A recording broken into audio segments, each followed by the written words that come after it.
ছাত্র ও যুব সমাজ চট্টগ্রাম ১০ সংসদীয় আসনের উদ্যোগে বিএনপি চেয়ারপারসন ও সাবেক প্রধানমন্ত্রী বেগম খালেদা জিয়ার রোগমুক্তি ও সুস্থতা কামনায় দোয়া মাহফিল অনুষ্ঠিত হয়েছে।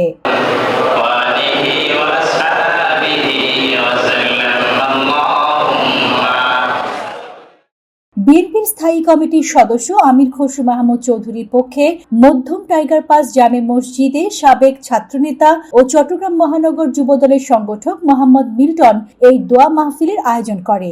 ছাত্র যুব সমাজ চট্টগ্রাম ১০ সংসদীয় আসনের উদ্যোগে বিএনপির জাতীয় স্থায়ী কমিটির সদস্য সাবেক সফল মন্ত্রী জনাব আমির খসরু মাহমুদ চৌধুরীর পক্ষে দেশনেত্রী বেগম খালেদা জিয়ার রোগ মুক্তি কামনায় আজকের এই দোয়া মাহফিলের আয়োজন করা হয়েছে। ইতিপূর্বে আপনারা জানতে পেরেছেন বিএনপি চেয়ারপারসন দেশনেত্রী বেগম খালেদা জিয়া এ দেশের মানুষের দোয়ায় আগের চেয়ে কিছুটা উনি সুস্থতা বোধ করছেন। আমরা মহান আল্লাহ পাকের কাছে দোয়া করি, আল্লাহ পাক রাব্বুল আলামিন যেত উনাকে পরিপূর্ণ সুস্থ করে আবারও দেশ ও জাতির সেবা করার সুযোগ দেন। দেশের এই কান্তি লগ্নে, দেশের মানুষের এই কান্তি লগ্নে উনাকে খুব বেশি প্রয়োজন। আপনারা জানেন এই নারী দেশের জন্য তার স্বামীকে হারিয়েছেন, তার একটি সন্তান হারিয়েছেন, আর একটি সন্তান দেশবাসীর দোয়ায় এখনও বেঁচে আছেন। সামনে বাংলাদেশের নেতৃত্ব দিবেন।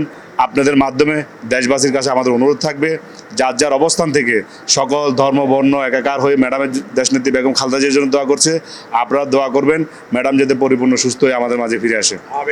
উক্ত দোয়া মাহফিলে উপস্থিত ছিলেন চট্টগ্রাম মহানগর বিএনপির আহ্বায়ক কমিটির সদস্য জাহাঙ্গীর আলম দুলাল, খুলশী থানা বিএনপির আহ্বায়ক কমিটির সদস্য মনিরুল ইসলাম মনির, আমানুল্লাহ আমান, এমদাদুল হোসেন চৌধুরী স্বপন, কাজী অতুনুজ্জামান সহ বিএনপির অঙ্গ ও সহযোগী সংগঠনের নেতৃবৃন্দ এবং স্থানীয় সাধারণ মুসল্লিরা।